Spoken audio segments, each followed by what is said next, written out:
Bueno, entonces la clase de hoy es un poco el cierre de la parte de termodinámica. Cuando en la clase anterior hablábamos de termodinámica, en una de las primeras filminas yo les había mostrado que el estudio de una reacción química se relaciona con factores tanto termodinámicos como cinéticos. Entonces nosotros en la parte de termodinámica analizamos y estudiamos las condiciones y las variables para que una reacción se pudiera llevar a cabo, hablamos de procesos de espontaneidad, analizamos la entropía, la energía libre de Gibbs, y en función a esas variables y a los parámetros que podíamos obtener, podíamos definir si una reacción era espontánea o no.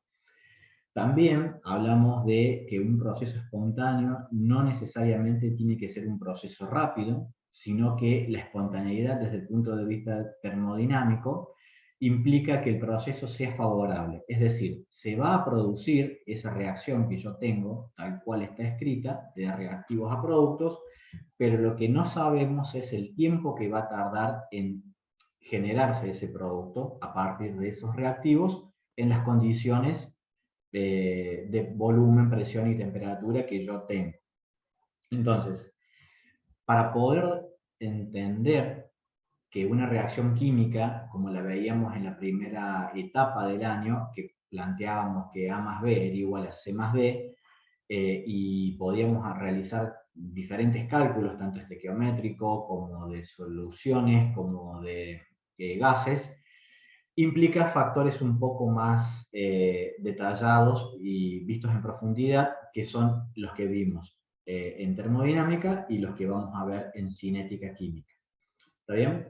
Entonces, el estudio de la cinética un poco involucra eso, entender y calcular el tiempo en el cual se me va a formar un determinado producto a partir de una reacción química, que esta reacción química se produce en un recipiente llamado reactor, en el cual, bueno, hay distintos tipos de reactores, de sistemas de reacción, en los cuales uno puede experimentar primero en el laboratorio, después ir a una escala piloto para luego llegar a una etapa industrial. La parte de experimentación dentro de lo que es la cinética química es muy importante, porque se simulan todas las condiciones que en un proceso podríamos tener, y luego se hace un escalado del proceso para poder llevarlo, digamos, a algo más real. Entonces, los objetivos del tema son poder expresar o entender qué es la velocidad de reacción, ¿está bien? Entender y describir los factores que afectan a la velocidad de reacción y poder diferenciar procesos catalíticos entre catálisis heterogénea y homogénea y ver sus pros y contras de cada uno de los distintos tipos de catálisis que podemos tener. Entonces, bueno, al final vamos a poder responder algunas preguntas, que por ejemplo es a qué velocidad ocurren las reacciones. Si bien la parte práctica no la vamos a realizar, o sea, no vamos a calcular el tiempo, pero por lo menos entender de qué se trata la parte de cinética, cómo varía la concentración en función del tiempo, los factores que dependen de la velocidad, qué es la energía de activación, que ya un poco lo vimos también en la clase anterior de cinética, y, y también cómo un catalizador puede afectar a la velocidad de reacción. ¿Eh? Entonces, algunas ideas es que, bueno, las velocidades en las reacciones se pueden describir a partir de ecuaciones, se calculan a partir de ecuaciones diferenciales, que se obtienen de datos de una manera experimental, y a partir de ellos nosotros nos permite entender cómo se comportan esos reactivos en una mezcla en las condiciones de proceso que yo elegí. digamos. Y bueno, ¿por qué es un poco importante conocer la cinética de una reacción? Primero porque nos da una idea de cuáles son las etapas que se producen. Recién cuando yo les comentaba que habíamos visto en la primera parte reacciones químicas en donde A más B daba C más D, nosotros no teníamos en cuenta el mecanismo de reacción. Y para los que trabajan en este tipo de temas, lo más importante justamente es encontrar un mecanismo de reacción que pueda describir eh, cómo son los pasos a los cuales se llega desde los reactivos hasta los productos. Y eso tiene que ver un poco para poder después desarrollar catalizadores que sean más eficaces o diseñar equipos que me permitan optimizar un determinado proceso. ¿Bien? Entonces, dentro de la cinética nosotros tenemos dos grandes áreas, digamos. Una es entender y estudiar la velocidad de reacción, que eso nos va a decir cuán rápido se consumen los reactivos para formar productos. Y el otro es la cinética química, es decir, estudiar la velocidad de las reacciones, los factores que las afectan, los mecanismos que son estas series de pasos que ya vamos a ver, para entender cómo se van dando y cómo ocurre una reacción química. Porque una reacción química no es que mágicamente yo mezclo reactivos y se forman directamente productos, sino que tiene que haber ciertos factores y condiciones que me garanticen a mí que los reactivos van a pasar a formar productos. ¿Bien? Entonces, la cinética, como ya vimos, estudia las velocidades de las reacciones y los mecanismos que los producen. Si una reacción es termodinámicamente favorable, puede ocurrir, aunque no necesariamente sea una velocidad observable. Eso es lo que veíamos recién. Y un poco lo vemos con algunas reacciones que tenemos acá. Por ejemplo, mezclar un ácido con una base. Está bien, termodinámicamente es favorable, pero el tiempo quizás no sea el más óptimo. Como también si el diamante digamos, en contacto con el oxígeno se forma dióxido de carbono, aunque parezca algo raro, tiene un delta G negativo, con lo cual me dice que es un proceso espontáneo. Ahora, eso no se produce en un tiempo de minutos, sino que pueden pasar a lo mejor quizás muchísimos años para que eso se produzca. Entonces, eso es lo que a nosotros nos interesa entender. ¿Cuánto tiempo va a tardar los reactivos en reaccionar para formar un producto? Profe, ¿a qué se refiere con termodinámicamente favorable? Que el delta G sea negativo. Ah, ok, ok. ¿Bien? Porque nosotros desde el punto de vista termodinámico habíamos visto que si la energía libre de Gibbs era negativa, el proceso era favorable. Ahora, que el proceso sea favorable yo lo tomo como que es espontáneo. ¿Estamos de acuerdo? Ahora, acuérdense que espontaneidad en termodinámica no es sinónimo de velocidad. Es decir, algo que sea espontáneo no necesariamente tiene que ser rápido. ¿Está bien? Este, Bien. Santiago, levantaste la mano. Sí, ahora viene la parte donde quería preguntar justamente porque quiero tratar de entender bien después. Ujú. Eh, Obviamente hay ácidos que son más complejos que la estructura clásica que vemos nosotros y bases que son más complejas que los hidróxidos. Ahora, lo que Ujú. quiero entender es a nivel molecular, ¿qué determina que una sustancia sea ácida o básica? ¿Qué interactúa realmente ahí? Es un poco larga la pregunta, creo. Bien. Si te digo que lo vamos a ver en el equilibrio químico con reacciones ácidos-bases, no vas a poder esperar, ¿no es cierto? Unas 2 o 3 clases. Podría esperar, no hay problema. Está bien. No, no, Sí, no. Mira, a ver, a grandes rasgos, ¿por qué un compuesto? A ver, un ácido se caracteriza por una composición en su molécula que lo hace diferente de una base en cuanto a que el ácido es capaz de acuerdo a la teoría ácido-base de Arrhenius, o de Bronsted y Lowry, de poder entregar o ceder protones. Y una base es la que puede aceptar esos protones o también que tiene una característica en particular que está compuesta en su estructura por oxidrilos. Eso es lo que diferencia a un ácido de una base, digamos. Y después, que un ácido sea más fuerte que otro o una base sea más fuerte que la otra, está relacionado a cuán fuertemente están unidos los grupos oxidrilos en una base o el protón en un ácido en su estructura, en su molécula, y cuán rápido es capaz de entregarlos a esos grupos oxidrilos o a esos protones en la reacción para que la reacción sea más ácida o menos ácida. No sé si por ahí... Por protones hablamos de los iones de hidrógeno, que se supone que les falta un electrón. Exactamente. Por ejemplo, el ácido sulfúrico,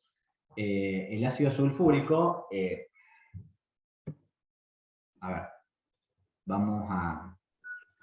No hay, algo. no hay problema, no hace falta que se me No, aleje ni no, nada. rápidamente. Si yo escribo el ácido sulfúrico tiene 2 protones. Entonces, en una primera disociación, ¿está bien? El ácido hace esto.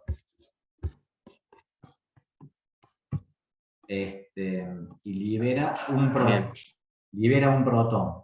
Y en la segunda disociación, lo escribo así rápidamente, después hay otros factores que afectan, digamos, vendría a ser esto.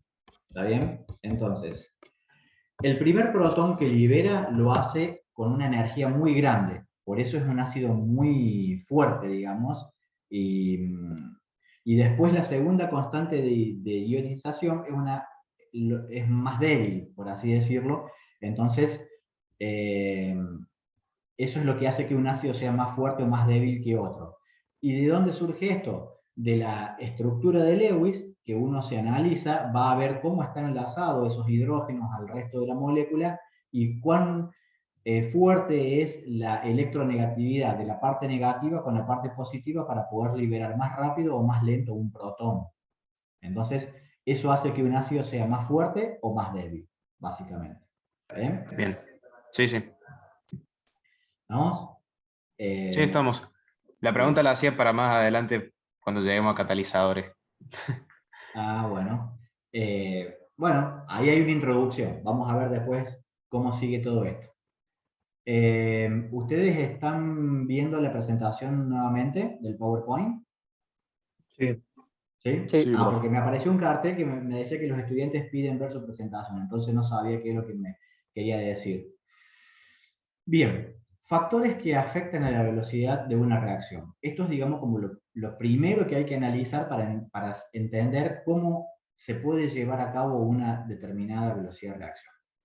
Factores son diversos. Puede ser la naturaleza de los reactivos, puede ser el estado físico, la superficie de contacto, la concentración de los reactivos, la temperatura o la presencia de catalizadores. Ahora bien, analizándolos a cada uno por separado, la naturaleza de los reactivos implica, digamos, cómo está conformado esa estructura de una molécula o de un elemento y en función a sus enlaces va a ser más reactivo o menos reactivo. Y acá hay un ejemplo entre el fósforo blanco y el fósforo rojo. El fósforo blanco es una estructura tetraédrica en la cual los enlaces de fósforo están mucho más comprimidos que en una estructura un poco más abierta, que es la del fósforo rojo. Entonces, cuanto más tensos están esos enlaces, energéticamente van a liberar mucho más energía cuando se rompen. Es como cuando uno está doblando intenta doblar un alambre o un resorte. Cuando lo suelta, la energía que libera es mucho mayor. En los enlaces sucede algo parecido. Energéticamente, digamos, el fósforo blanco es mucho más reactivo que el fósforo rojo. Entonces, la naturaleza de los reactivos hay que entenderlas analizando sus estructuras, sus moléculas, para entender un poco ¿Cuán reactivo va a ser ese reactivo, valga la redundancia, que yo voy a utilizar en una determinada reacción química? ¿Está bien? El fósforo blanco, por ejemplo, en contacto con la temperatura corporal directamente ya produce quemaduras gravísimas. ¿Está bien? Antes se usó mucho, muchos años como productos de bombas para detonar, porque digamos, la reactividad que tienen era tan grande que producía daños muy grandes. Y bueno, después el tema de la manipulación del fósforo viene también un poco dado de que antes las cerillas eran de fósforo blanco y eran tan reactivas que producían muchos daños y lesiones, no solamente para quienes la manipulaban, sino también para quienes lo producían. Entonces, se encontró que en un proceso de combustión controlada en atmósferas inertes, el fósforo blanco pasa a fósforo rojo y en combinación con azufre y clorato de potasio se forman las cerillas o los fósforos que hoy actualmente tenemos, que es una reacción un poco más controlada. ¿Está bien? Entonces, el tema de la naturaleza de los reactivos es importante. ¿Está bien? Creo que afortunadamente está prohibido directamente su uso Sí, no el se uso del vende fósforo más. blanco. No se Sí, vende más. En las ferreterías antes se vendía como un insumo, ¿está bien? Y hubo un caso eh, muy conocido hace muchos años atrás en donde una persona, vaya a saber por qué, eh, roció con fósforo blanco todos los sectores de una casa y se quemó. Había problemas familiares de por medio, pero es un caso de mucha resonancia acá en Argentina que pasó hace varios años atrás, en donde sucedió justamente eso. Pero eso era porque antes se vendía libremente en cualquier ferretería, hoy ya eso ya está prohibido, digamos.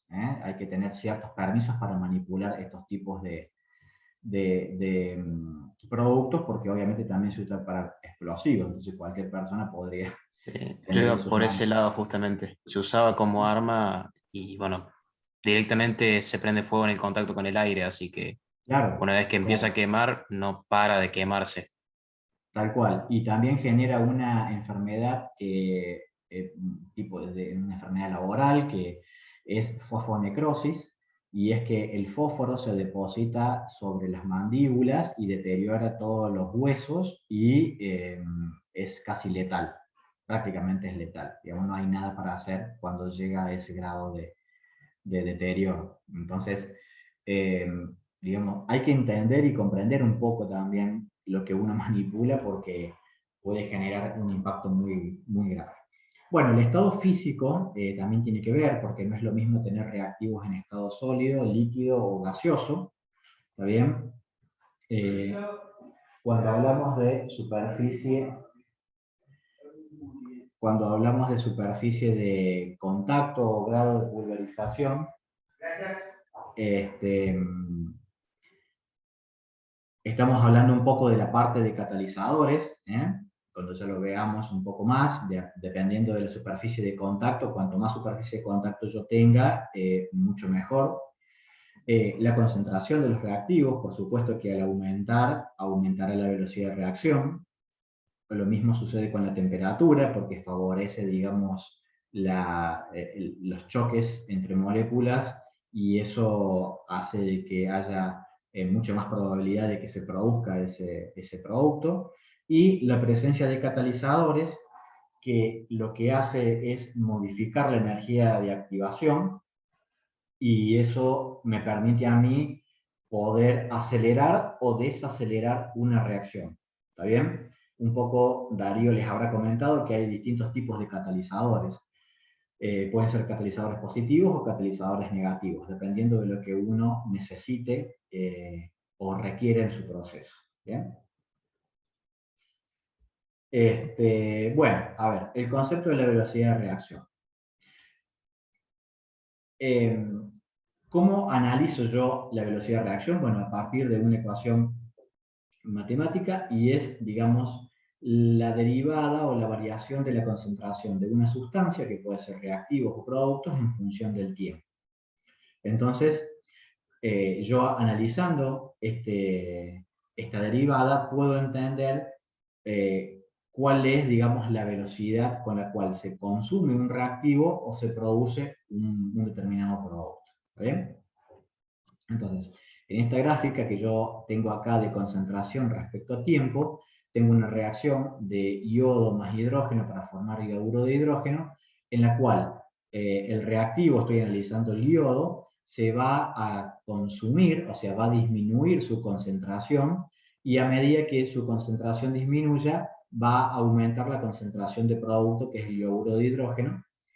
Y si yo hago el análisis punto por punto, digamos, voy a poder determinar cuál es la velocidad de esa reacción, cuál es el tiempo o cómo varía la concentración en función del tiempo. ¿Está bien? Mejor dicho. Entonces, bueno, acá tenemos una ecuación en la cual nosotros podemos expresar la variación de la concentración de reactivos respecto al tiempo o la de productos respecto al tiempo. Si lo vamos a hacer de los reactivos, tenemos que colocar un signo negativo delante de este cociente, porque estamos indicando de que se está consumiendo este insumo, y del otro lado, si es positivo, es porque se está produciendo. ¿Está bien? Entonces, de una manera más estandarizada, digamos, si A moles de A reaccionan con B moles de B para dar C moles de C y D moles de D, entonces la velocidad de consumo de A va a estar dado por esta expresión, 1 sobre A por el diferencial de la concentración de A respecto al tiempo, y va a ser igual a 1 sobre B, que siendo A, B, C y D los coeficientes estequiométricos, de las concentraciones de reactivos respecto al tiempo o de productos respecto al tiempo. ¿Está bien? Entonces, bueno, esto del signo negativo que yo les comentaba, se utiliza para indicar que hay una especie que se consume u otra que se produce. ¿Está bien? Relacionado con esto, había varios ejercicios en la guía en los cuales nosotros podíamos, digamos, describir la velocidad de reacción. Nosotros lo vamos a dejar de una manera más genérica en la parte teórica, para que ustedes entiendan un poco de cómo es y cómo se expresa matemáticamente la cinética de una reacción. La ecuación de velocidad. La ecuación de velocidad va a estar dado por una variable v, o en algunas bibliografías, sobre todo en la parte del estudio de ingeniería de las reacciones químicas, se sabe utilizar una letra R también. Y va a ser igual a una constante, ¿está bien?, multiplicado por el producto de las concentraciones de los reactivos elevados a unos coeficientes estequiométricos. Estos coeficientes estequiométricos, por ejemplo, A elevado a la n multiplicado por B elevado a la m, tanto n como m no necesariamente son los coeficientes estequiométricos de la reacción. Es decir, vieron que si acá yo tengo la cinética A más B que da C más D, no necesariamente acá es A elevado a la A multiplicado por B elevado a la B, sino que hablo de N y M. ¿Por qué? Porque esos exponentes no necesariamente coinciden con los coeficientes estequiométricos, sino que se determinan de una forma experimental, es decir, en laboratorio. Y eso, digamos, es la parte más complicada para poder determinar cuál es la cinética. Es decir, si el orden de A es de primer orden, de segundo orden, y el orden de B también es de primero o segundo orden. Encontrar estos factores, estos coeficientes, digamos, es una parte compleja de la cual se aboca mucho el estudio de la cinética. Y acá hago una aclaración, que la constante K es constante de velocidad y que no se tiene que confundir con la constante de equilibrio químico Kc o Kp, que cada una de ellas es la constante de equilibrio en función de las concentraciones o de las presiones parciales. Esta constante de velocidad está relacionado con una ecuación que se llama ecuación de Arrhenius, que ya la vamos a ver más adelante. Entonces, por ejemplo, acá tenemos dos tipos de reacciones, y fíjense que en la cinética de la formación del iodo de hidrógeno, la velocidad se expresa como la constante K multiplicado por la concentración de hidrógeno y yodo, cada uno es elevado al exponente 1, que acá coinciden con los coeficientes estequiométricos, pero en la segunda reacción vemos que el bromo está elevado a la 1 medio, porque los coeficientes N y M pueden ser también valores fraccionados. Entonces, esto, como les digo, no tienen que ser necesariamente los coeficientes estequiométricos, se determinan de una forma experimental. ¿Está bien? Y bueno, a partir de la ley de velocidad y del valor de la constante, va a depender, digamos, de cada reacción. Cada reacción va a tener su cinética o su ley de velocidad y su constante K con las unidades relacionadas en función a los órdenes de reacción que tenga. ¿Cómo determinamos el orden de una reacción o cómo determinamos la cinética de una reacción? Lo que se hace fundamentalmente son experimentos de laboratorio en los cuales yo tengo que analizar varias condiciones de reacción. Generalmente tengo un volumen de reacción que va a ser mi reactor. Ese volumen, depende si es un reactor batch, va a ser un volumen fijo, que a escala de laboratorio puede ser un vaso de precipitado en el cual tengo mi solución. ¿Está bien? Eso después escalado a nivel industrial va a ser un reactor químico. Ahora, tengo muchas variables para poder analizar, y si las varío todas al mismo tiempo, no voy a entender cuál es la que más me influye en mi cinética. Entonces, lo que conviene siempre es hacer una metodología, trabajar con una metodología que se llama diseño de experimentos, en el cual uno utiliza también la estadística para poder apoyarse en la determinación de una cinética. Y lo que hago yo es decir, bueno, a ver, voy a dejar constante la temperatura y voy a hacer distintos experimentos a distintas presiones para ver si la presión es la que me va a ser determinante en mi proceso o no, y luego puedo hacer lo mismo con la temperatura. Entonces, de esa manera puedo encontrar cuáles son las variables más óptimas para poder determinar la máxima conversión, porque lo que yo quiero obtener, digamos, es una conversión de un producto en un determinado tiempo.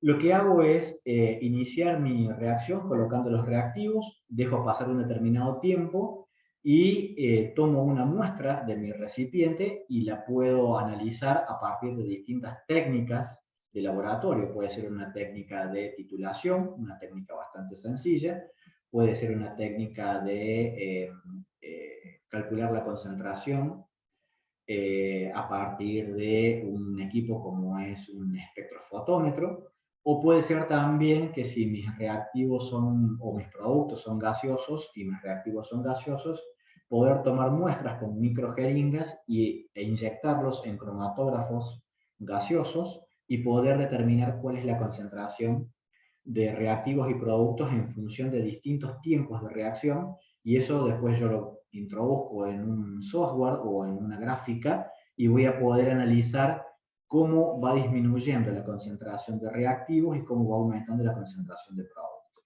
Eso es lo que se hace en el laboratorio, y algo que parece bastante sencillo, lleva muchos días, meses y a veces hasta años poder encontrar las condiciones óptimas de reacción. ¿Está bien? No es algo tan sencillo. Si uno parte de cinéticas ya estudiadas y de otros trabajos de investigación en los cuales ya están más o menos orientados, puede ser relativamente más sencillo, pero cuando uno está estudiando algo novedoso, tiene que tener mucha paciencia y entender de que va a llevar tiempo a lo mejor encontrar la cinética adecuada. Perfiles de reacción. Bueno, eso ya lo habíamos visto en la parte de termodinámica. Habíamos visto que teníamos dos tipos de reacciones, que podían ser reacciones exotérmicas o reacciones endotérmicas. En la reacción exotérmica, como la energía de los reactivos es mayor que la de los productos, y por el delta H, que era condición final menos condición inicial, es decir, esto me va a dar un valor negativo y lo expreso como un delta H negativo. Esa es la característica de un perfil de una reacción exotérmica. Lo inverso sucede con una reacción endotérmica. ¿Está bien? El análisis de un perfil, de una reacción, lo tengo que ver con algunas variables. Una es la energía de activación, que ya también lo vimos en la clase anterior, y que es la cantidad de energía que se necesita para que se forme ese complejo activado que decíamos, para poder pasar de la etapa de reactivos a la de productos, superando energéticamente una barrera. Dependiendo la reacción, va a ser mayor o menor esa energía de activación. Y a su vez, la diferencia de energías que hay entre reactivos y productos es lo que me da la entalpía de reacción. Entonces, con estas variables, yo puedo analizar el perfil de una reacción, calculando el delta H de reacción y calculando la energía de activación. Esos dos factores me determinan a mí, digamos, las condiciones de procesos ideales para las cuales yo puedo llevar a cabo una reacción química. ¿Está bien? Bien. ¿Dudas hasta acá? ¿Se entiende un poco el tema? ¿A dónde apuntamos? Todo bien, profe. ¿Se entiende? Lo doy como un sí al silencio, ¿no? Bueno. Bien. Dentro del estudio de la cinética, uno se interioriza mucho por la parte de catalizadores. Un catalizador interviene en alguna etapa de la reacción, pero tiene una particularidad, que no se consume, es decir, no modifica su condición. Por lo tanto, al catalizador yo lo debería poder recuperar al finalizar mi reacción. Como no interviene en la cinética, en la reacción, entonces por eso yo no lo voy a tener en cuenta dentro de la ecuación de la cinética. Lo que hace puntualmente un catalizador es actuar sobre la energía de activación y la modifican de manera tal que me puede disminuir o aumentar esa energía de activación. Y los catalizadores no modifican las constantes de equilibrio. Es decir, cuando veamos equilibrio químico, vamos a ver después qué factores pueden variar el equilibrio de una reacción, y eso lo vamos a analizar a través de un principio llamado principio de Le Chatelier, en el cual deja claramente expresado de que los catalizadores no afectan a la constante de equilibrio. ¿Está bien? Las reacciones catalizadas pueden llevarse a cabo a través de dos tipos de catálisis: catálisis homogénea o catálisis heterogénea. En la catálisis homogénea lo que tengo es tanto catalizador como reactivos en la misma fase. ¿Está bien?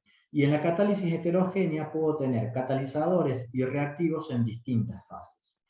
¿Cuáles son, digamos, las ventajas y desventajas de cada una? Bueno, inicialmente el estudio de la catálisis comenzó con catálisis homogénea. Generalmente uno cuando realizaba reacciones las cataliza a través del agregado de ácidos fuertes o bases fuertes, como por ejemplo ácido sulfúrico, ácido clorhídrico o hidróxido de sodio, hidróxido de potasio, que ayudan a acelerar, digamos, esa reacción, disminuyendo la energía de activación, pero que al final de la reacción esos catalizadores no se van a consumir ni van a intervenir en el proceso de la reacción de un determinado producto. Ahora, ¿cuál es la desventaja? Que el producto, tenerlo dentro de la misma fase que los catalizadores y que los reactivos que no reaccionaron, necesito después etapas posteriores para separar tanto los reactivos del catalizador y del producto. Y eso a nivel de procesos a veces encarece un poco las etapas y por lo tanto los costos se extrapolan al producto final. La catálisis heterogénea resuelve un poco estos problemas porque el catalizador generalmente es un catalizador sólido que está fijo dentro del reactor y que lo que hace es mejorar las condiciones de reacción para que se produzca un producto y luego se lo separa muy fácilmente de los reactivos que no reaccionaron y de los productos que se formaron porque está en una fase distinta. Entonces, eso hace de que sea mucho más fácil trabajar con catálisis heterogénea. Desde el punto de vista ambiental también es importante porque al tener ácidos fuertes e hidróxidos dentro de la catálisis homogénea, tengo que disponerlos después como residuos y eso también hace que sea una tarea más difícil y más cara. Sí, Santiago. Justamente por lo que dijo antes es que le preguntaba lo de los ácidos y las bases. Tiene que, o sea, casi siempre o casi siempre se utilizarían ácidos o bases fuertes, digamos. Sí, porque al liberar rápidamente ese protono o ese anión oxidrilo, hace que la reacción se lleve a cabo mucho más rápido que si yo utilizo un ácido débil o una base débil. También depende de cuán rápido quiera que se produzca esa reacción. Puede suceder de que a lo mejor yo quiero moderar un poco mi proceso y utilice entonces un ácido un poco más débil. Todo depende de las condiciones y del proceso y a lo que yo quiera llegar. ¿Está bien? Uno generalmente trata de generar esa reacción lo más rápido posible para que se obtenga un producto en el menor tiempo posible. Estamos hablando de un proceso productivo en el cual hay costos involucrados y obviamente no me va a convenir a mí que la reacción sea muy lenta si yo quiero vender un determinado producto. Hay reacciones que lo necesitan, pero digo, si yo pudiese variar y alterar estas condiciones para mejorarlo, es lo que yo debería hacer, ¿no es cierto?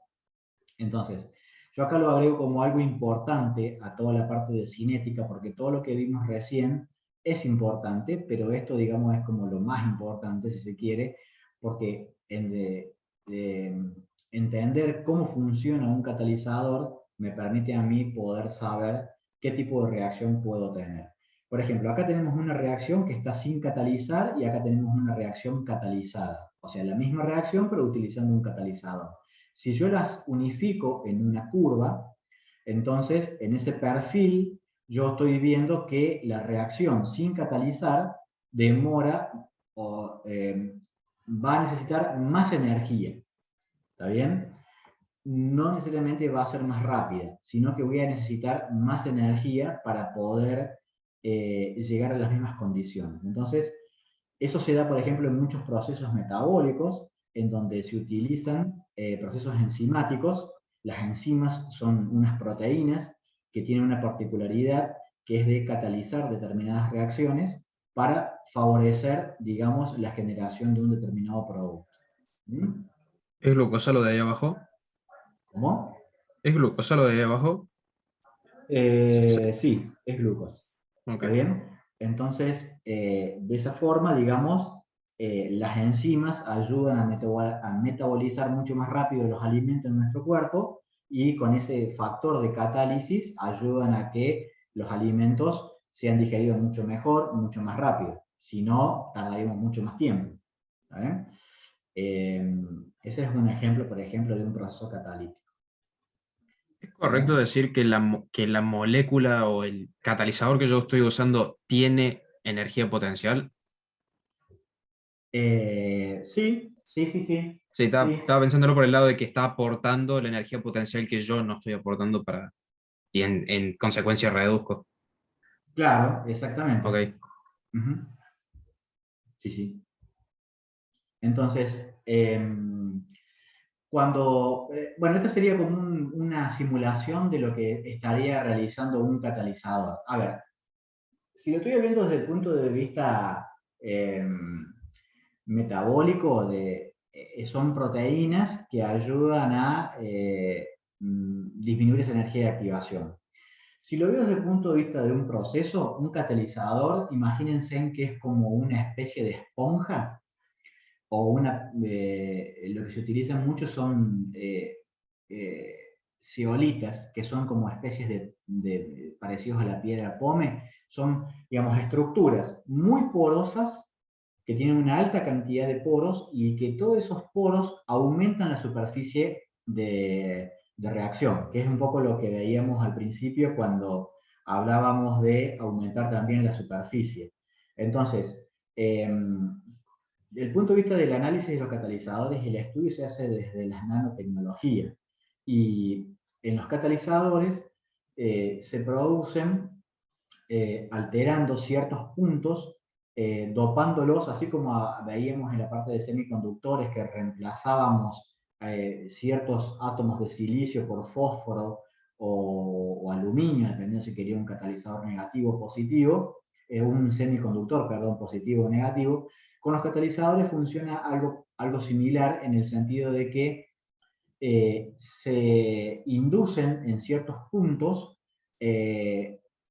la inserción de metales que pueden ser oro, puede ser plata, platino, paladio, rodio también, que ayudan a generar estos sitios activos en donde la energía de activación disminuye.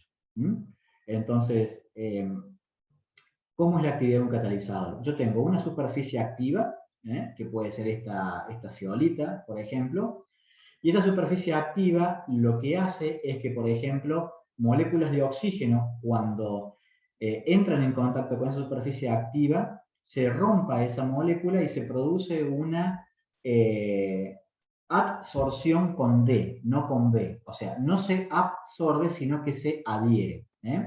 Entonces, se rompen esos enlaces y un oxígeno se adhiere en un punto particular de ese catalizador y el otro oxígeno en otro punto. Luego, ¿qué sucede? Lo que yo quiero hacer, por ejemplo, es catalizar una reacción que es una combustión incompleta, en la cual se me genera una alta concentración de monóxido de carbono, que yo sé que el monóxido de carbono es tóxico, es nocivo y también altamente contaminante. Entonces, lo que hace el monóxido de carbono es entrar en contacto con la superficie activa del catalizador, y supongamos que los sitios activos con paladio sirven para absorber el oxígeno, y los sitios activos con otro metal como el rodio, estoy dando un ejemplo, no necesariamente tiene que ser así, absorben las moléculas de monóxido de carbono. Entonces, lo que hace el catalizador es una especie de facilitador para que una reacción química se lleve a cabo. Entonces, lo que va a pasar acá es que el oxígeno se va a enlazar con el carbono de este monóxido de carbono, y este oxígeno con el otro monóxido, y va a generar dióxido de carbono. Entonces, lo que estoy haciendo yo es eliminar el monóxido de carbono transformándolo en dióxido de carbono. Una vez que se produjo la reacción química deseada, el catalizador queda liberado y nuevamente puede tener la superficie activa disponible para seguir generando ese tipo de reacciones. Entonces, eso es, digamos, la función que cumple un catalizador. ¿Está bien? ¿Se entiende un poco cómo trabaja un catalizador? Esto es lo que sucedería, por ejemplo, en los caños de escape de los vehículos, con los gases de combustiones incompleta, como pueden ser monóxido de carbono, puede ser monóxido de nitrógeno también, o de azufre. Entonces, superficialmente, ¿qué es lo que sucede? Se genera un proceso de absorción, hay una difusión diferencial, un fenómeno de difusión diferencial. Todo esto, obviamente, estudiado y calculado a partir de una cantidad de fórmulas complejas que me permiten a mí entender cómo es que se produce este fenómeno.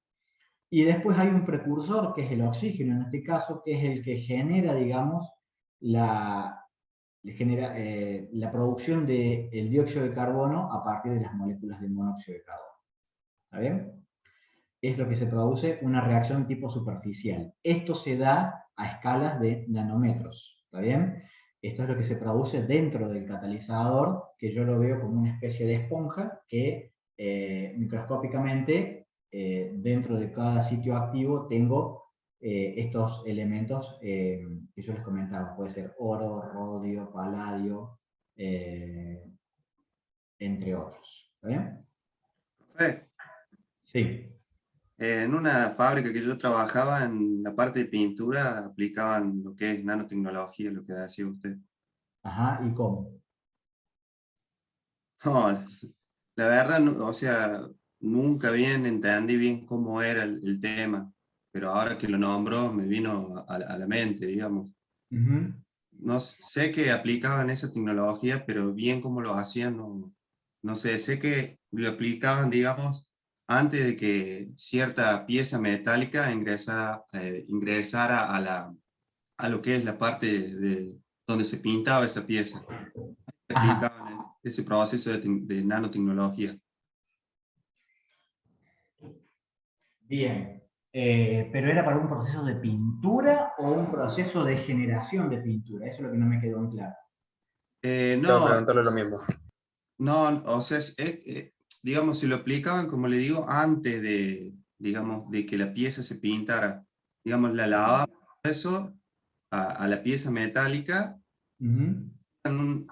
digamos, ese sistema de nanotecnología y después se pintaba la pieza.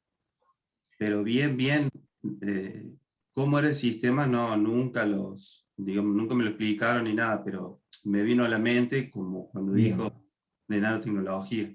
Está bien. ¿Y puntualmente qué tipo de piezas eran? Chapas, siempre todo chapas metálicas, digamos. Ujú. Está bien. No era Y, plástico ni nada de eso, sino todo metálico. y el proceso era de pintura, no era un proceso electrolítico, ¿no? No se sumergía en una cuba. No. O sea, la pieza entraba, digamos, a unas compuertas y se iban abriendo distintas compuertas y se le iban aplicando distintos procesos. Antes de la última compuerta se le aplicaba ese sistema de nanotecnología. Una vez que terminaba con eso, no sé si duraba unos 5 o 10 minutos, ahí la pieza ya la empezaban a pintar, digamos. Claro, bueno, un poco lo que en el chat comenta Andrés es que es una aplicación, digamos, que puede ser una aplicación anticorrosiva o ese tipo de aplicaciones sirve para favorecer la adherencia de la pintura con el metal, que desde el punto de vista que si no se utilizase, a lo mejor no sería tan eficaz el proceso de pintura y por lo tanto después no cumpliría la función que tenga que cumplir. Una cosa así, por ahí puedo entender. Por eso te preguntaba si era un proceso de electrolítico o no, porque bueno, ahí ya estaríamos hablando de otra cosa, digamos, estaríamos hablando de un proceso No, en el cual se deposita a través de una reacción química por medio de una corriente eléctrica un metal que en condiciones no, normales no se produciría. no, ¿Mm? era, por ejemplo, en Fiat sí usan, por ejemplo, no sé si tuvo la oportunidad de ir, cuando el auto, o sea, lo terminan de armar todo antes que vaya a la línea de montaje, sí lo ponen lo ponen en una cuba electrolítica, como dice usted. Pero acá Claro. no, la pieza iba colgada, pasa por esas compuertas, Ujú. con diferentes, digamos, procesos, la desengrasaban y la enjuagaban, y en la última parte le hacían ese proceso de nanotecnología, que por eso Ujú. realmente de lo que estaba hablando, estamos viendo ahora. Bueno, a ver, no lo conozco, la verdad que es interesante y por ahí podría buscar un poco más de datos, pero podría a lo mejor esos materiales que se adhieren después favorecer un determinado tipo de reacción que haga que sea más durable el proceso de pintura y demás. Entiendo que lo que se busca es eso un poco, digamos. Está bueno, interesante, interesante aporte. Este, bueno, y eso que se ve a simple vista como algo sencillo, no es tan sencillo muchas veces. ¿Está bien? Como por ejemplo lo que sucede acá, el estudio este, a lo mejor quizás hoy en día está un poco más estudiado, desarrollado, pero siempre se busca en la parte de investigación encontrar nuevos procesos que me aporten, digamos, algo de valor. En la parte donde estoy yo, abocamos mucho el estudio del medio ambiente, entonces estudiamos a veces procesos que, por ejemplo, permiten entender cómo degradar un determinado contaminante. Por ejemplo, qué sé yo, los colorantes de la industria textil son colorantes orgánicos que, si se desechan a los cuerpos de agua superficiales, pueden ser altamente contaminantes. Entonces lo que hay que buscar es una forma de tratar de inhibir o romper esas moléculas y transformarlas en componentes inocuos, y luego, después de tratamientos, poder verterlos a cuerpos de agua superficiales a partir de un tratamiento, pero eso obviamente que lleva mucho trabajo de investigación, y es lo que se denomina química verde, y bueno, pero es lo que hay que hacer en realidad. Así que también hoy está todo relacionado a la legislación ambiental. Hay muchas cosas para hacer desde el punto de vista de la nanotecnología y de la catálisis, fundamentalmente. Y lo importante de todo esto es entender que una reacción química se puede producir en varias etapas, y siempre va a haber una etapa que es la etapa lenta de la reacción, y es lo importante de esto, es entender cuál y detectar cuál es la etapa lenta para poder aplicar el catalizador correcto que me permita a mí poder favorecer esa disminución de la energía de activación y mejorar ese mecanismo de reacción. ¿Está bien?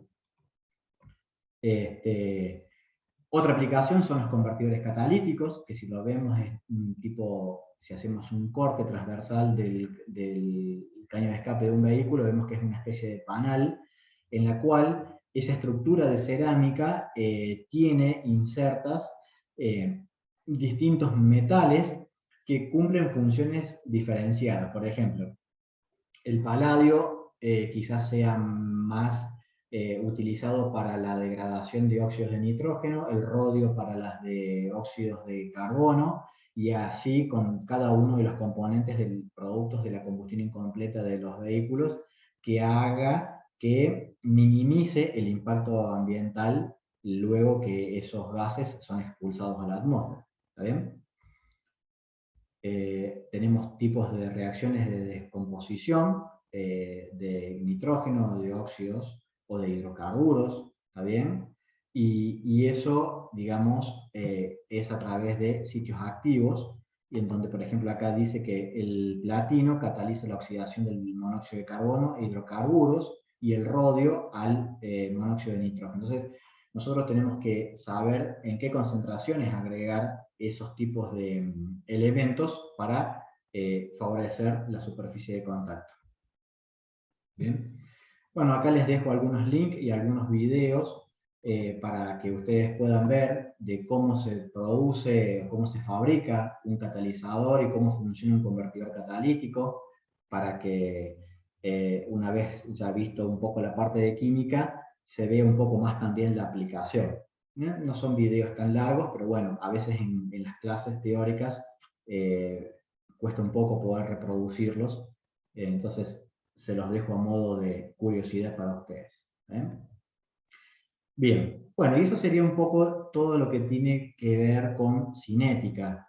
Cuando hablamos de catalizadores, como para poder redondear y cerrar el tema, nosotros siempre hablamos de catalizadores que disminuyen la energía de activación para favorecer una reacción que las condiciones a las cuales yo debería tenerla serían a lo mejor a una alta presión o una alta temperatura, y incrementar estas variables significa también utilizar más recursos y gastar más plata.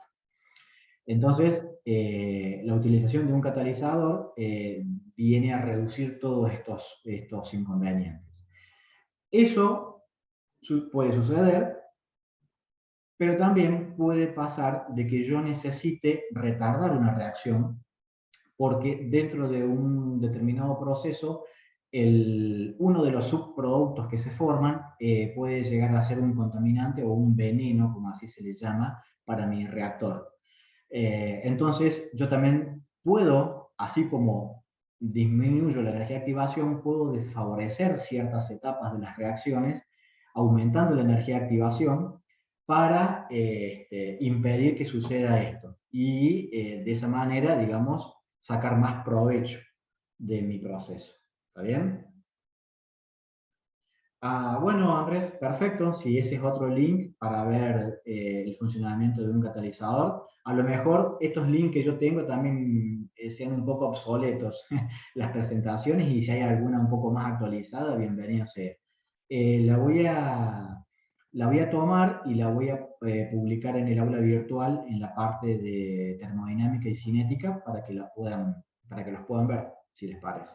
¿Está bien? Así que, digamos, eso es un poco lo que uno logra utilizando catalizadores. La mayoría de las veces lo que yo quiero es disminuir la energía de activación, pero también hay que tener en cuenta de que puedo requerir de catalizadores de llamados negativos en los cuales yo necesite aumentarla. Y eso se puede también estudiar y se puede analizar.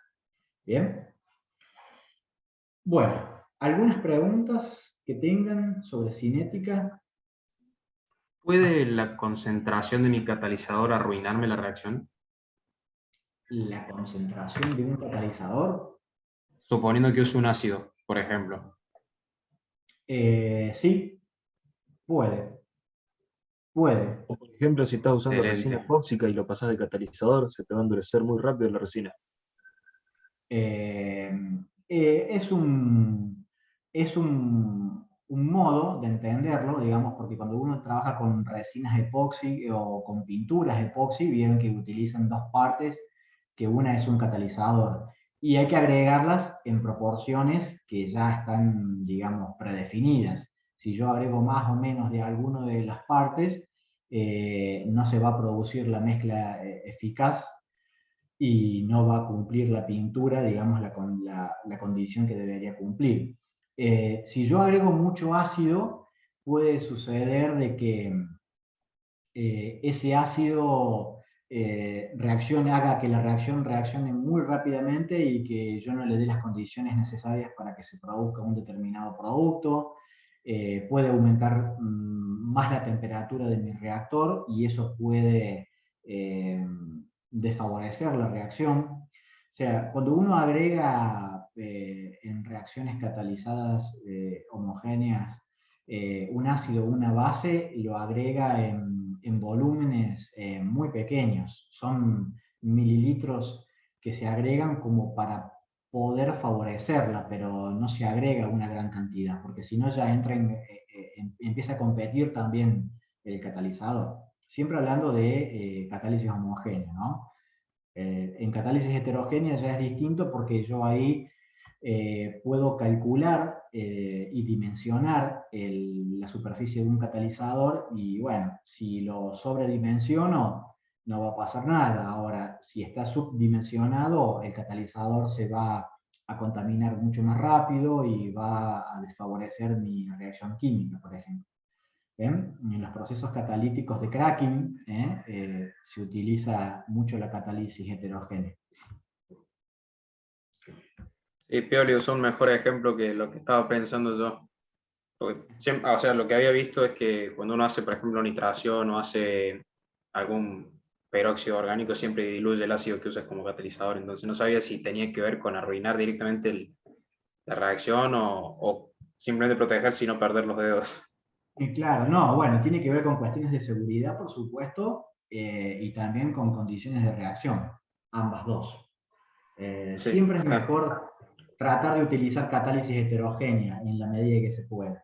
Hay reacciones que necesitan que sean homogéneas por el tipo de catalizador, pero la tendencia en los últimos años siempre es más hacia la catálisis heterogénea, justamente porque el catalizador se saca, se remueve y se regenera y se vuelve a utilizar. Entonces no tiene demasiadas complicaciones para la manipulación y para los residuos, etc. Pero bueno, Sí. son pros y contras. Pros y contras. Bueno, chicos, se entiende un poco entonces la parte de catálisis, cómo se estudia, qué es lo importante, sobre todo tener en cuenta eso, este, para a la hora de estudiar más que todo el tema.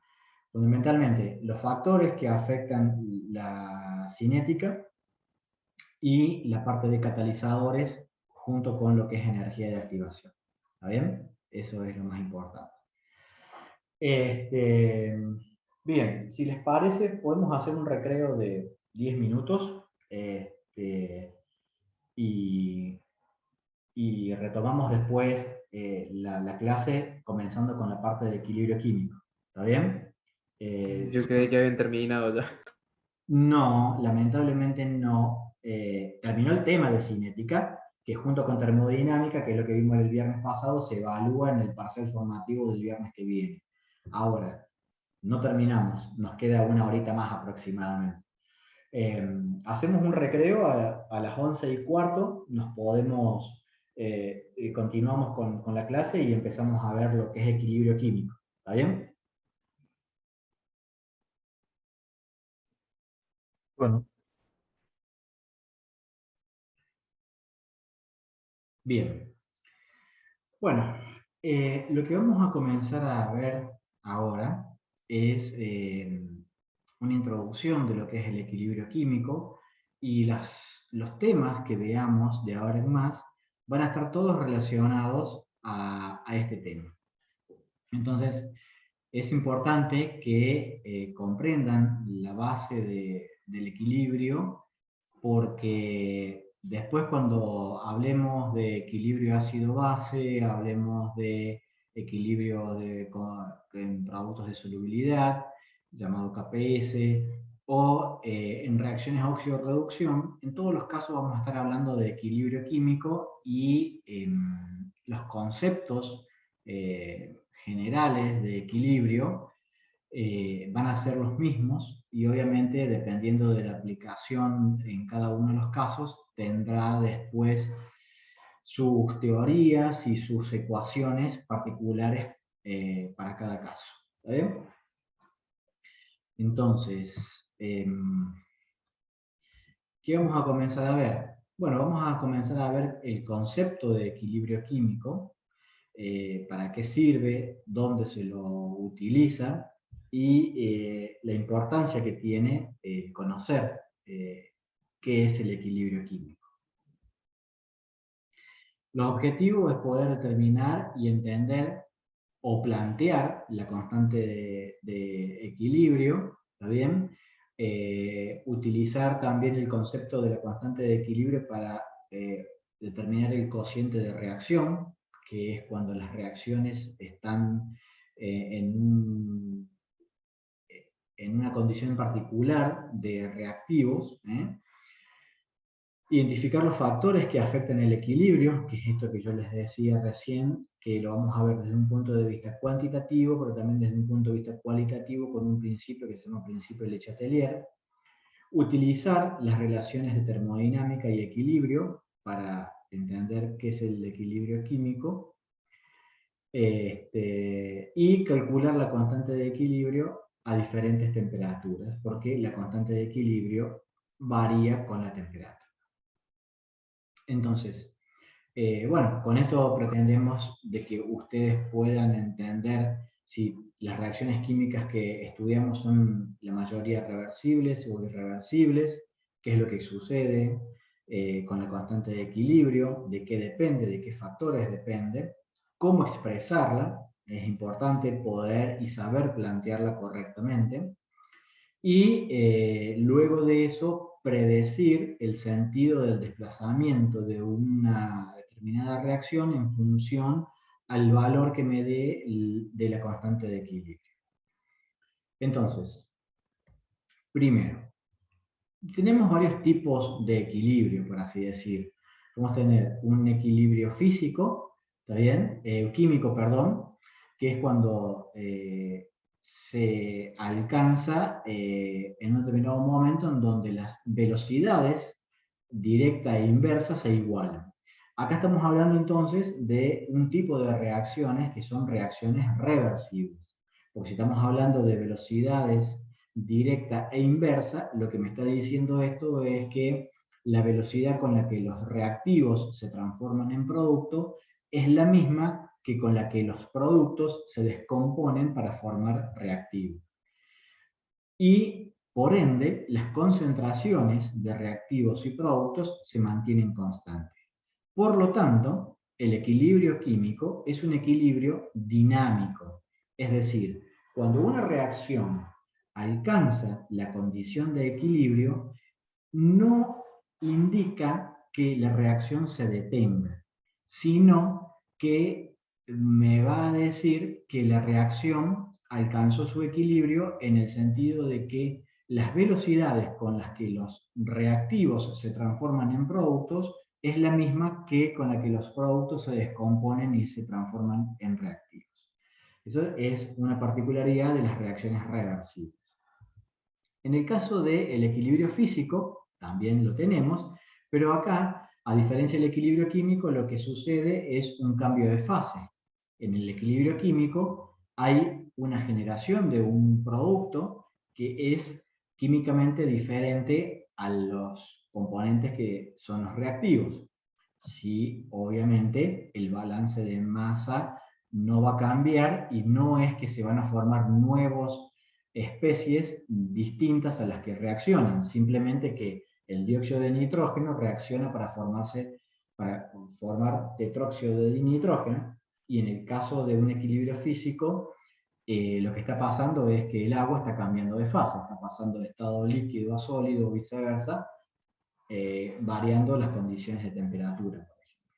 Esa sería la diferencia entre un equilibrio físico y un equilibrio químico, y luego entender que el equilibrio químico es un equilibrio dinámico, es decir, que no se detiene la reacción química, sino que las velocidades de interconversión de reactivos a productos y viceversa se igualan. Sucedería algo parecido con un teleférico en donde cantidad de personas que están subiendo y otras que están volviendo, entonces permanentemente. Es una analogía con lo que sería el equilibrio químico, un equilibrio dinámico. ¿Está bien? Entonces, en el equilibrio químico nosotros tenemos que dos moléculas, por dar un ejemplo de una reacción química, de dióxido de nitrógeno, reaccionan para formar un mol de tetróxido de dinitrógeno.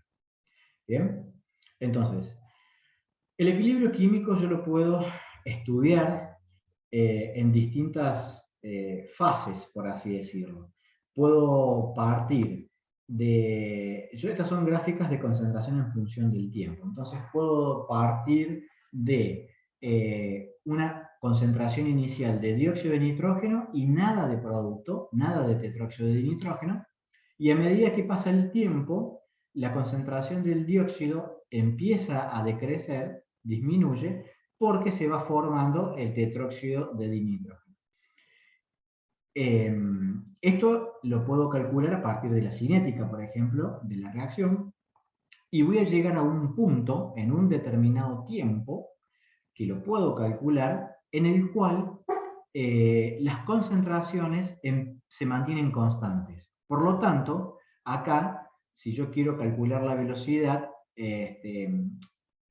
no voy a poder trazar la tangente, pero no quiere decir en este caso de que la reacción se detenga, sino lo que me está diciendo es que la velocidad con la que el dióxido de nitrógeno se transforma en tetróxido y la que del tetróxido se transforma en dióxido es la misma, se igualan las velocidades. Otro caso puede ser que yo parta de una concentración inicial de producto y que el tetróxido de dinitrógeno empiece a descomponerse, ¿está bien? Y empiece a formarse el dióxido de nitrógeno. Obviamente la condición de equilibrio no la voy a tener en el mismo punto que acá. ¿Está bien? pero voy a alcanzar un equilibrio en un determinado momento. Y la otra es que yo parta de concentraciones tanto de productos como reactivos dentro de mi reactor para lograr la condición de equilibrio. Es decir, en cualquiera de los casos yo voy a poder alcanzar un equilibrio, y este equilibrio, acuérdense que es un equilibrio dinámico. Entonces, cuando se alcanza el equilibrio, primero, no se interrumpen las conversiones de reactivos en productos y viceversa. Y segundo, que las velocidades de conversión se igualen. Esto es lo más importante del equilibrio químico como inicial, digamos, que se tienen que acordar. ¿Está bien? Bien, la constante de equilibrio, ¿cómo se plantea? Teniendo una reacción hipotética, A más B que da C más D, la constante de equilibrio es un cociente entre el producto de las concentraciones de productos elevadas a sus coeficientes estequiométricos sobre el producto de las concentraciones de reactivos elevados a sus coeficientes estequiométricos. Y acá sí, C, D o A y B son los coeficientes estequiométricos de la reacción química balanceada. A diferencia de cuando veíamos en cinética que la ley de velocidad no necesariamente esos exponentes tenían que ser los coeficientes estequiométricos. Por lo tanto, lo primero que tienen que chequear cuando trabajan en equilibrio químico para determinar la constante o calcular alguna concentración en el equilibrio o lo que el problema solicite, es la estequiometría de la reacción. Es decir, si no corroboran la estequiometría y la reacción química que se les propone no está balanceada, el cálculo que van a hacer está mal. ¿Bien? Entonces, tengan en cuenta eso. Entonces, como la constante de equilibrio depende de la temperatura, si cambia la temperatura, el valor de la constante se va a modificar. A, B, C y D son los coeficientes estequiométricos de la ecuación balanceada. Entonces, tengan la precaución siempre de chequear la estequiometría de la ecuación. Ahora, ¿qué unidades tiene K? K, por más que sea una constante, tiene unidades y va a depender de los coeficientes estequiométricos, entre otras variables. Nosotros, para simplificar un poco el tema, vamos a tomar como que la constante de equilibrio es adimensional, pero lo vamos a suponer, para simplificar un poco los ejercicios. Entonces, eso también hay que tenerlo en cuenta simplemente porque tiene unidades. Y la magnitud de K, bien, lo que me dice a mí es si una reacción que alcanzó el equilibrio, porque si yo estoy calculando la constante de equilibrio, quiere decir que las concentraciones tanto de A como de B, de C y de D, son las concentraciones del equilibrio, va a favorecer a los productos o a los reactivos. O sea, lo que termodinámicamente a mí siempre me interesa es encontrar la condición del equilibrio. ¿Por qué? Porque a partir de esa condición, la reacción va a pasar a favorecer la formación o de productos o de reactivos. Y si yo quiero obtener un determinado producto como mi producto de interés, voy a tener que hacer mucho foco en el estudio, no solo de la cinética, sino de las condiciones de equilibrio para llegar a esa condición y de esa manera favorecer la producción de un determinado componente. La constante de equilibrio es constante si la temperatura se mantiene constante. ¿Está bien? Y no depende de las concentraciones iniciales. Yo puedo calcular la constante de equilibrio K teniendo como datos las concentraciones tanto de reactivos como de productos en el equilibrio, y siempre el problema me lo va a aclarar. Es decir, dadas las condiciones de equilibrio, las concentraciones de las siguientes especies son tales, entonces de esa manera yo voy a poder calcular la constante de equilibrio. Hay otra forma de poder calcular las condiciones para llegar al equilibrio partiendo de concentraciones que no son del equilibrio o que a lo mejor yo no sé si realmente son las concentraciones del equilibrio. Y para eso voy a utilizar otro coeficiente llamado cociente de reacción, que ya lo vamos a ver más adelante, que se plantea de la misma forma que la constante de equilibrio. ¿Bien? Entonces, esto es importante. ¿Cómo plantear la constante de equilibrio? Y entender de que primero tengo que tener la ecuación química balanceada. ¿Bien? Entonces, lo que recién les comentaba, las concentraciones en la constante de equilibrio son las concentraciones de equilibrio. Parece algo redundante, pero yo necesito conocer y entender qué son las concentraciones del equilibrio, porque si no, el planteo y el enfoque del problema es distinto. Acá tengo un ejemplo de un proceso en el cual el dióxido de nitrógeno, de azufre, perdón, reacciona con oxígeno para formar trióxido de azufre.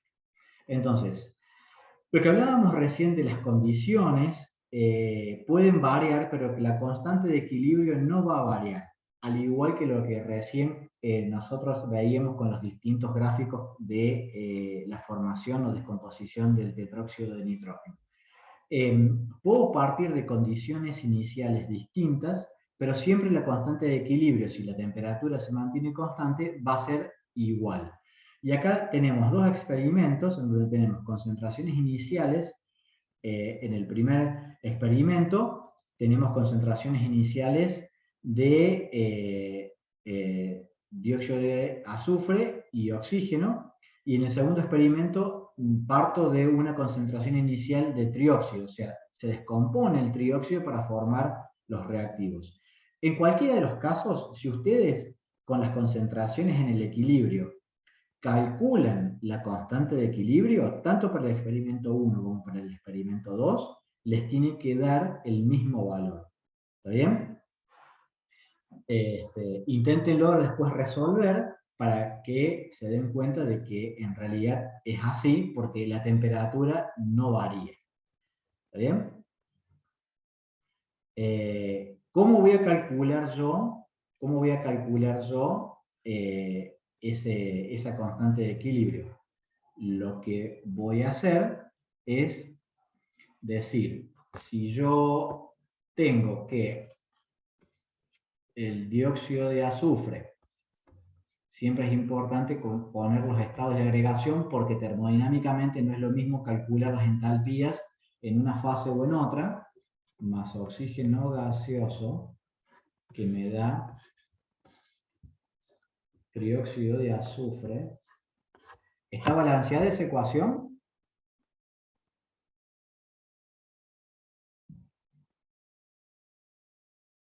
¿Qué opinan ustedes? No, No, No. Entonces, ¿qué debería hacer?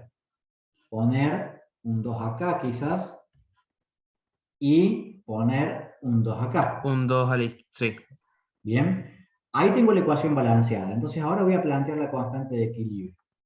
La constante de equilibrio, Kc, porque lo puedo expresar en función de las concentraciones o de las presiones. Acuérdense que cuando trabajamos con gases conviene utilizar una constante de equilibrio que es en función de las presiones parciales, pero como todavía no lo he visto, lo voy a calcular en función de las concentraciones, entendiendo de que P por D era igual a nRT y que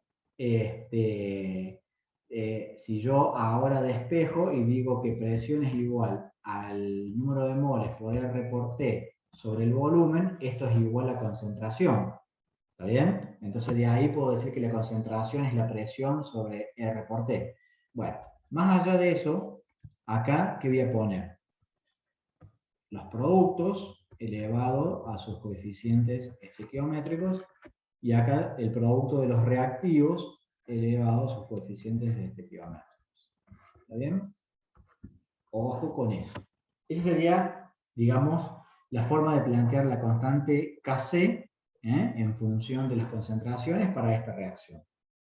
Luego ustedes lo que hacen es reemplazar las concentraciones que tienen de los dos experimentos y corroborar de que el valor de la constante es el mismo. ¿Está bien? que es lo que teníamos acá. ¿Está bien? Bueno, ahora, una vez que se alcanza el equilibrio, yo puedo tener, digamos, dos condiciones.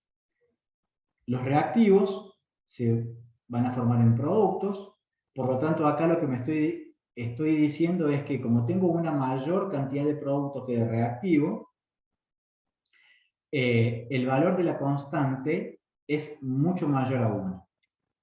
¿Está bien? Entonces, en este caso, cuando el valor de la constante es mayor a 1, cuando se alcanza la condición del equilibrio, la reacción va a desplazarse hacia la formación de productos. Y puedo tener el otro caso, en donde tenga en el equilibrio una mayor concentración de reactivos que de producto, con lo cual el valor de la constante de equilibrio va a ser mucho menor a 1, y en este caso el equilibrio se va a desplazar hacia los reactivos. ¿Se entiende lo que estamos hablando o no se entiende? Matemáticamente, sería esto, digamos. Si el valor de Kc es muy grande, lo que me está indicando es que el numerador de este cociente es grande. Por lo tanto, tengo una gran concentración de trióxido de azufre. Esto me está indicando de que la reacción tiende hacia la formación de productos. Si este valor es muy chico, el valor de la constante de equilibrio, lo que me está diciendo es que la concentración de reactivos es mayor a la de los productos. Por lo tanto, la reacción tiende hacia los reactivos. Digamos, ese es el análisis que se tiene que hacer respecto al valor numérico de la constante de equilibrio cuando yo la calculo.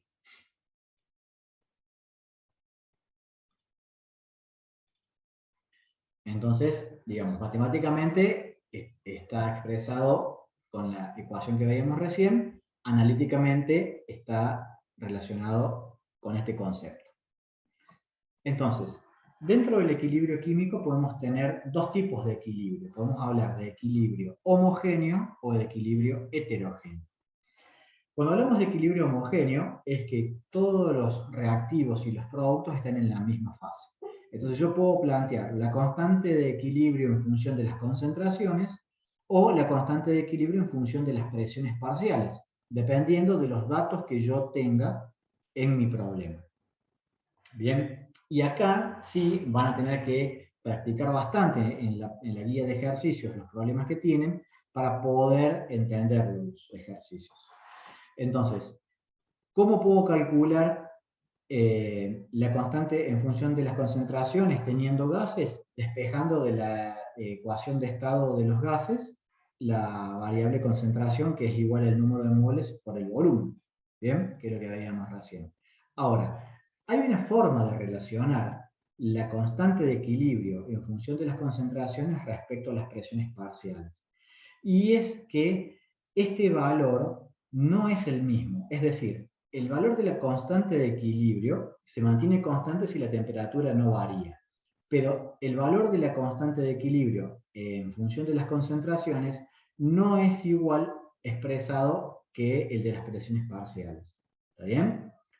Hay una forma de relacionarlo, que es a partir de esta ecuación, en donde la constante Kp, en función de las presiones parciales, es igual a Kc, que es la de las concentraciones, por R por T elevado a la delta N, siendo delta N la variación de números de moles de productos menos la de reactivos.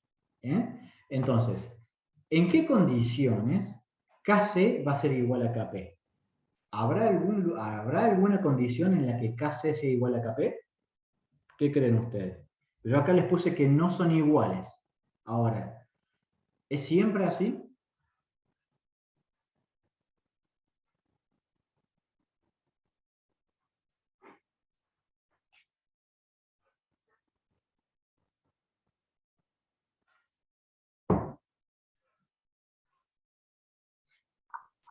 ¿Hay alguien conectado a la clase o no? Cuando delta n sea igual a 0, Estamos.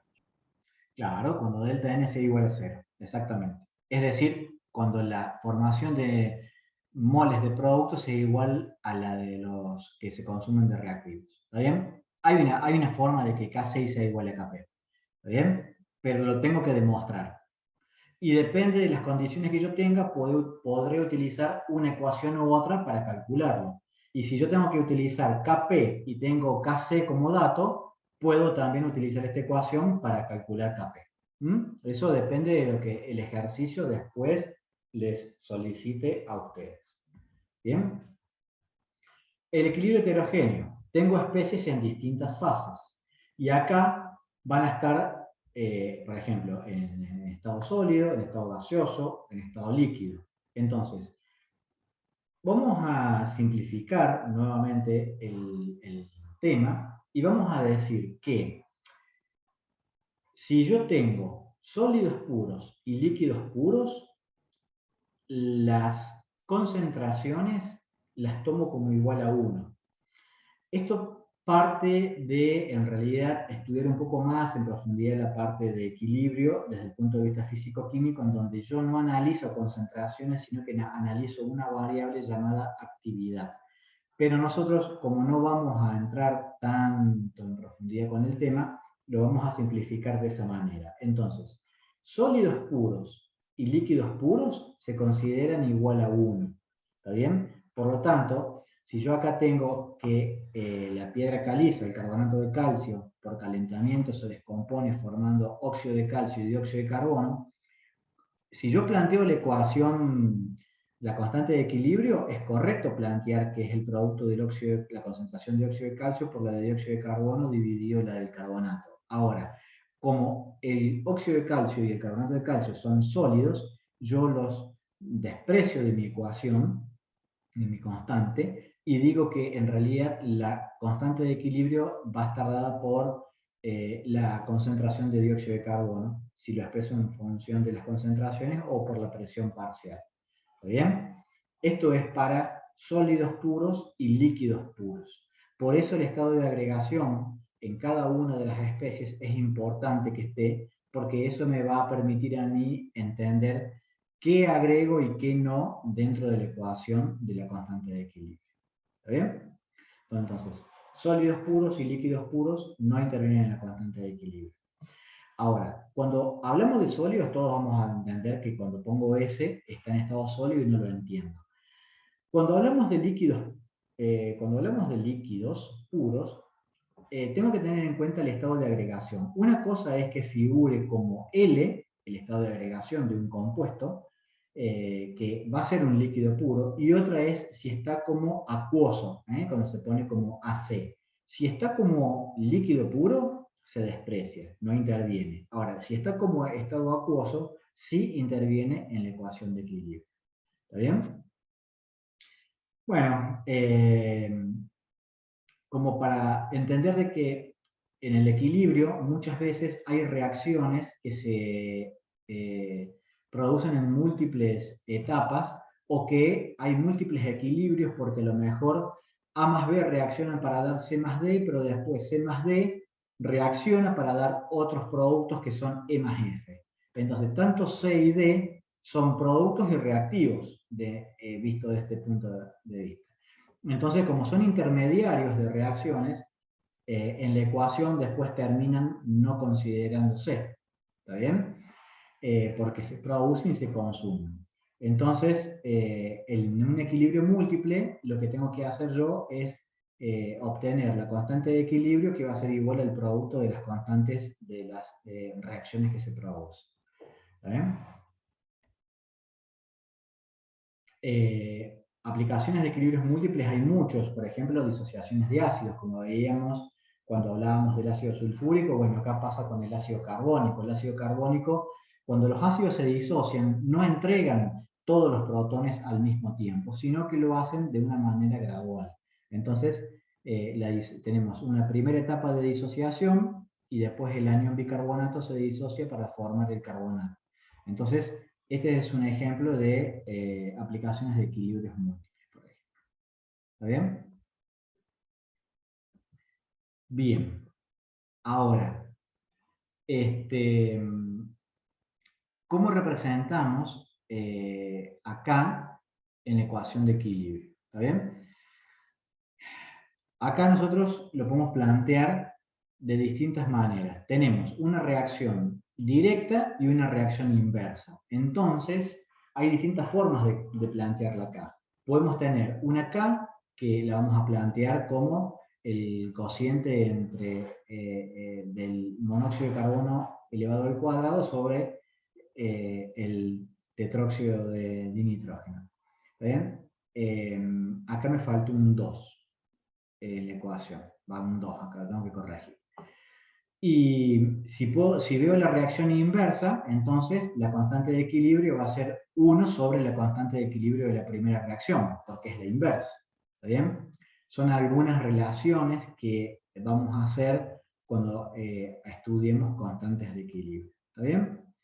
Digamos, son como propiedades de la constante de equilibrio, que no son más que otras propiedades matemáticas. Bien. Después, en resumen, ¿cuáles son las reglas para describir la constante de equilibrio? Bueno, tener en cuenta la estequiometría, es decir, que la ecuación esté balanceada. Tener en cuenta los estados de agregación de tanto reactivos como productos. También saber que hay una ecuación que me relaciona Kp con Kc. ¿Está bien? Entender si estoy en un equilibrio homogéneo, un equilibrio heterogéneo. ¿Está bien? Eso también es importante saber. Ahora, también puede suceder que yo parta de una condición inicial en la cual no sepa o no esté seguro de que las concentraciones que yo tengo en mi recipiente de reacción son las concentraciones de equilibrio. Para lo cual yo voy a tener que calcular un cociente llamado cociente de reacción, que lo voy a llamar con la letra Q, y que este resultado que me dé me va a dar una medida del avance de la reacción. El cociente de reacción, ¿está bien?, se plantea de la misma forma que la constante de equilibrio. Por lo que ustedes ven ahí, no varía la forma del planteo. Ahora, lo que yo estoy calculando acá es un valor numérico que lo tengo que comparar respecto a la constante de equilibrio, respecto al valor de la constante de equilibrio. Porque como yo no tengo las concentraciones del equilibrio a priori, entonces no puedo plantear la constante y dar como que ese resultado es el valor de la constante de equilibrio. ¿Está bien? Entonces, acá un poco lo resume. Tiene la misma fórmula que la constante de equilibrio, hablando del cociente de reacción, pero la diferencia es que las concentraciones no tienen por qué ser las del equilibrio. Pueden serlas, pero no tienen por qué ser. Entonces, acá yo tengo que analizar el valor que me da del cociente de reacción Q respecto al valor de la constante que me la tiene que dar como dato para yo poder analizarlo y compararlo. Entonces, tengo algunas opciones. Si el valor del cociente de reacción Q es menor que la constante de equilibrio, Kc, entonces el sistema va a evolucionar hacia la derecha, es decir, hacia la formación de productos. ¿Está bien? Ahora, también puedo tener que el cociente de reacción sea mayor a la constante de equilibrio. Entonces, esto me está indicando de que el sistema en realidad está evolucionando hacia la izquierda, es decir, a aumentar la concentración de reactivos y disminuye la de los productos. Esto se puede dar en una condición de proceso.